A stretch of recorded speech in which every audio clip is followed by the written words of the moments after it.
Ayan mga kaulam, nakita nyo naman.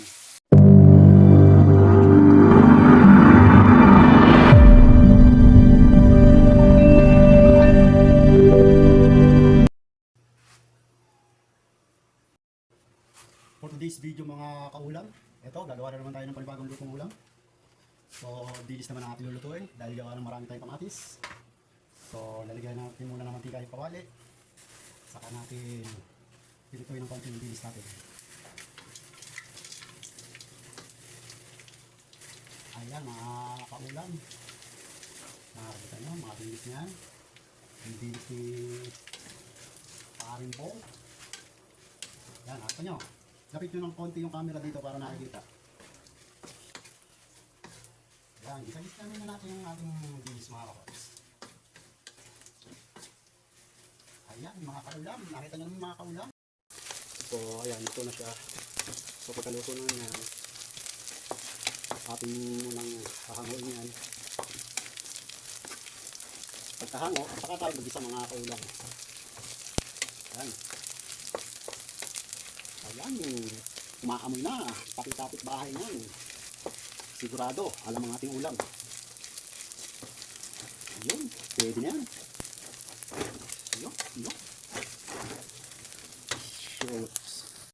So, tanggalin muna natin sa kawali mga kaulam.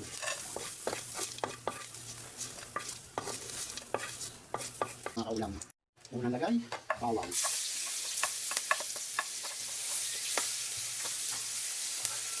Pangalawang lagay mga kaulam, sibuyas. Ating muna inekos-nekos yan. Pangatlong lagay mga kaulam, ang ating luya.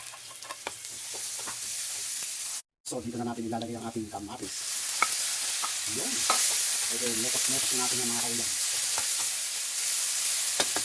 Pagkatay natin lumambok ang ating kamatis, tapan muna natin mga kaulam. So yan mga kaulam, lagyan muna natin ng pampalasa.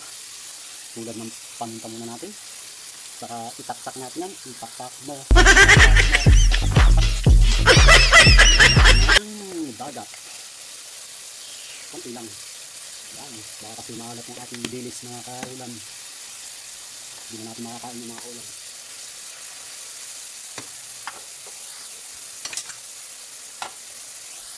Ito mga kaulam, optional lang to kung gusto nyo maglagay ng margarine. Nasa sa inyo yun. Kung trip nyo ang may margarine, pwede nyo lagyan mga kaulam.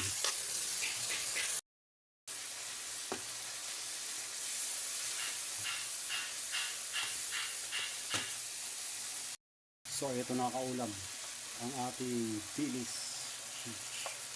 Ayan mga kaulam, nakita nyo naman.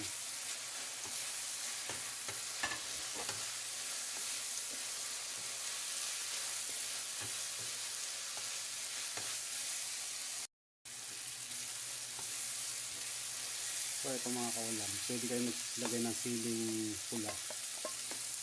Yan. So yan, kung gusto nyo ng may pulang sili, pwede nyo lagyan mga kaulam. So yan, ito na mga kaulam. Tapos naman ang ating kanin ito mga kaulam. Yan, ito na mga kaulam. Yan.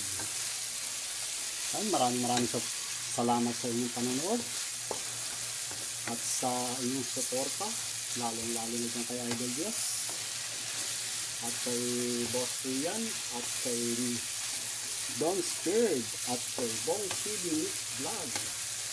Yan, mga tropang mananat. Tapos na mga kamananat.